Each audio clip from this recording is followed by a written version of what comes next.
Assalamualaikum warahmatullahi wabarakatuh. Di video kali ini kembali kita akan bahas soal SMP tahun 2025, jenjang SMA bidang informatika atau komputer. Soal F1 di sini akan menggunakan studi kasus bagian F tentang kandang ayam, kandang bebek. Selain beternak bebek, Pak Dengklek juga sekarang beternak ayam. Seluruh ayam dan bebek tersebut berada di dalam pekarangan yang sama berbentuk segi empat berukuran 2 baris dan N kolom. Baris atas dinomori 1 dan baris bawah dinomori 2, dari kiri ke kanan. Kolom-kolom pekarangan dinomori dari 1 hingga N. Petak pada baris X dan kolom Y direpresentasikan dengan X, Y. Kondisi hewan di pekarangan dinyatakan dengan 2 buah string S1 dan S2 sepanjang N masing-masing hanya terdiri dari karakter A, B, dan titik. Karakter ke J pada S menunjukkan hewan yang mungkin ada pada petak I, J. Karakter A menunjukkan seekor ayam, karakter B menunjukkan seekor bebek, dan karakter titik menunjukkan ketiadaan hewan. Selain itu, kondisi lahan pekarangan juga dinyatakan dengan sebuah matriks M berukuran 2 kali N, berisi bilangan bulat positif M, I, J, menyatakan nilai kebecekan lahan pada petak I, J. Pak Dengklek juga memiliki sebuah kandang ayam dan sebuah kandang bebek, tepat di sebelah kiri pekarangan. Untuk mudahnya, kandang ayam dapat dianggap terletak pada petak 1,0 dan kandang bebek terletak pada petak 2,0. Kandang ayam cukup besar untuk menampung seluruh ayam, kandang bebek pun cukup besar untuk menampung seluruh bebek. Pada malam hari, seluruh ayam harus pulang ke kandang ayam dan seluruh bebek pun harus pulang ke kandang bebek. Setiap hewan dapat bergerak 4 arah dari posisinya di petak I, J ke atas, yakni petak I kurang 1, J, ke bawah yakni petak I tambah 1, J, ke kiri yakni petak I, J kurang 1, atau ke kanan yakni petak I, J tambah 1. Perhatikan bahwa mereka tidak boleh keluar dari pekarangan kecuali ke kandang. Rute yang ditempuh oleh seekor hewan didefinisikan sebagai seluruh petak yang dilaluinya termasuk posisi awal. Hingga sesaat sebelum masuk kandang, yakni ayam diakhiri dengan petak 1,1 dan bebek diakhiri dengan petak 2,1. Karena ayam dan bebek Pak Dengklek belum akur, apabila ada petak yang pernah dilalui oleh setidaknya seekor ayam dan setidaknya seekor bebek, maka akan terjadi perselisihan. Sebagai contoh, berikut ini adalah ilustrasi kepulangan hewan yang tidak mengakibatkan perselisihan. Jadi di sini bisa kita lihat contohnya, misalkan ada ini kandang ayam, kemudian di bawah adalah kandang bebek. Jadi ini di sini bisa kita lihat ada ayam, kemudian bebek di posisi ini. Ayam di baris pertama, kemudian di kolom ke 1, 2, 3, 4. Kemudian si bebek itu di baris 1, kemudian di kolom ke-6. Jadi di sini dia mau pulang, maka ayam harusnya lurus-lurus saja ya sampai ke kandang. Kalau bebek di sini dia harus menghindari jalanan yang sudah dilewati oleh ayam. Makanya dia ke maju kemudian atau ke kiri, kemudian ke bawah, kemudian ke kiri lagi sampai ke kandang bebek. Jadi untuk jalanan bebek jika dilalui oleh bebek yang lain itu boleh, seperti ini misalkan ada bebek di baris kedua, kolom kedua, itu bisa dilewati. Ya, jadi Yang nggak bisa itu misalkan si bebek lewat ke sana. Contohnya seperti ini. Sedangkan berikut ini adalah ilustrasi kepulangan hewan yang mengakibatkan perselisihan karena terdapat 3 petak yang pernah dilalui oleh setidaknya seekor ayam dan setidaknya seekor bebek. Jadi di sini ada jadi posisinya sama. Jadi jika jalannya itu melewati jalan yang sudah dilewati oleh ayam, maka di situ terjadi perselisihan. Contohnya seperti ini. Jadi kalau dia ke sini, maka ini akan terjadi perselisihan. Sama dengan yang bebek ini, jika dia ke atas dulu, kemudian ke samping, kemudian ke bawah, itu nggak boleh juga. Nah, di sini setiap hewan memiliki nilai kerisihan yang didefinisikan sebagai jumlahan nilai-nilai kebecekan pada seluruh petak yang dilalui oleh rute hewan tersebut. Berapakah total nilai kerisihan paling kecil yang mungkin untuk seluruh hewan pulang ke kandang dengan syarat tidak terjadi perselisihan? Nah, di sini soal F1, asumsikan pekarangan Pak Dengklek berukuran 2 baris dan 5 kolom. Manakah dari 5 kondisi hewan di pekarangan berikut yang mau tidak mau pasti terjadi perselisihan ketika seluruh hewan pulang ke kandang? Jadi di sini sudah ada 5 skenario. Skenario yang pertama yaitu di pilihan A. Bisa kita lihat, kita akan contohkan di sini. Jadi di sini ada kotak yang sudah saya siapkan. Di sini ada untuk pilihan A, kemudian ini B, kemudian ini C, D, dan E.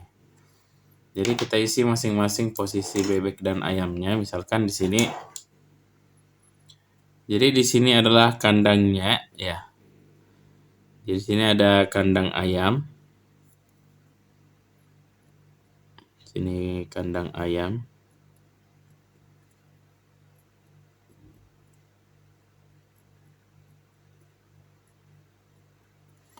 Kemudian yang di bawah adalah kandang bebek.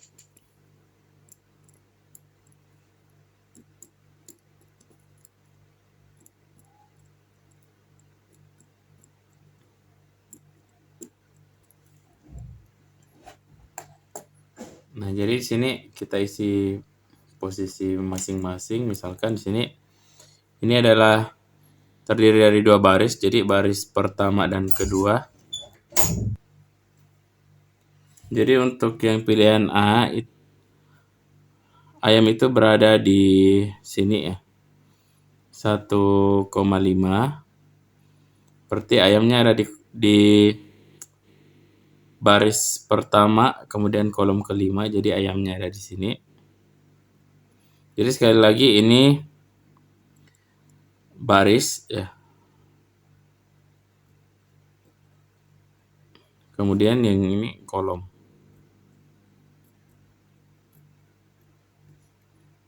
Jadi baris pertama untuk ayam, baris kedua untuk kandang atau jalur menuju ke kandang bebek.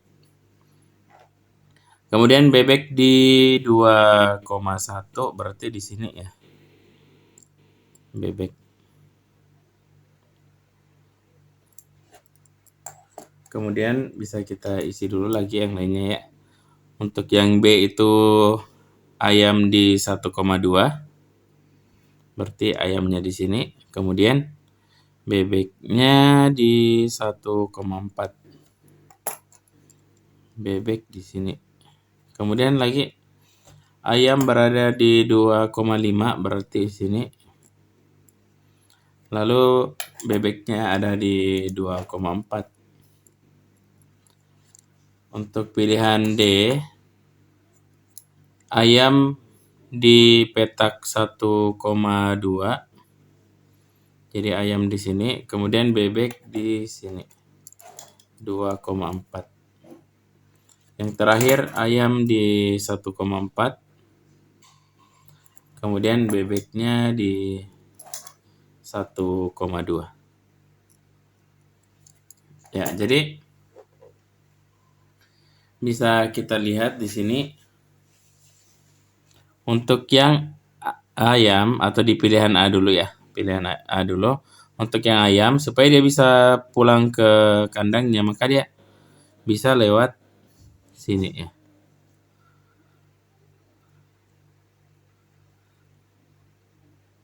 Maka dia sampai. Kemudian yang B bisa langsung aja ya lewat sini. Nah, maka di sini tidak terjadi perselisihan. Nah, yang dicari adalah kondisi yang terjadi perselisihan. Maka kita lanjut cari lagi. Untuk yang pilihan B di sini yang ayam untuk pulang bisa langsung ke arah sini saja ya. Untuk yang B itu bisa ke sini dulu. Kemudian ke bawah, lalu ke sini, lalu ke sini lagi, dan terakhir ke sini. Jadi bisa juga lewat sini dulu ya, ke bawah, lalu ke kiri.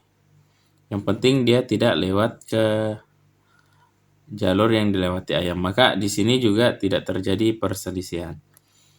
Untuk yang C, bisa kita lihat, untuk ayam di sini dia bisa lewat sini dulu untuk menghindari bebek, lalu terus aja ke kiri sampai ke kandang ayam. Kemudian untuk yang bebek, ya ini tinggal lewatin sini aja. Maka di sini tidak terjadi perselisihan. Lalu untuk yang bagian D, sini yang ayam bisa lewat sini langsung ya. Maka sampai. Untuk yang bebek itu bisa ke sini, ke kiri terus-terus saja dan sampai. Nah, di sini keempatnya nggak ada yang berselisih. Kita lihat yang A. Yang A itu harus lewat sini ya. Dia bisa pulang kalau dia lewat sini. Nah, pasti dia akan bertemu dengan bebek atau jalurnya bebek. Walaupun bebeknya nanti dia turun, itu pasti dia akan bertemu dengan jalur yang dilewati bebek ya, sini ayamnya. Atau misalkan ayamnya ke bawah, maka ini ke kiri, ke sini lagi ya. Ini pasti nggak mungkin karena akan terjadi perselisihan, karena jika lewat sini dulu si ayam, maka bebek akan bertemu di sini. Jalurnya bebek itu seperti ini. Kita bebek dulu ya. Bebeknya bisa ke sini dulu, ke bawah, lalu ke kiri dan ke kiri. Atau bisa ke sini, lalu ke bawah dan ke sini. Nah, di sini si ayam bisa lewat sini, kemudian ke sini, lalu ke atas, baru ke kiri. Nah, di sini kalau kita lihat di ABCD itu nggak ada yang satu kotak itu terdapat dua warna ya, sebagai kita yang pink itu jalan yang dilewati oleh ayam, yang orange yang dilewati bebek. Di sini nggak ada ya, sama sekali nggak ada.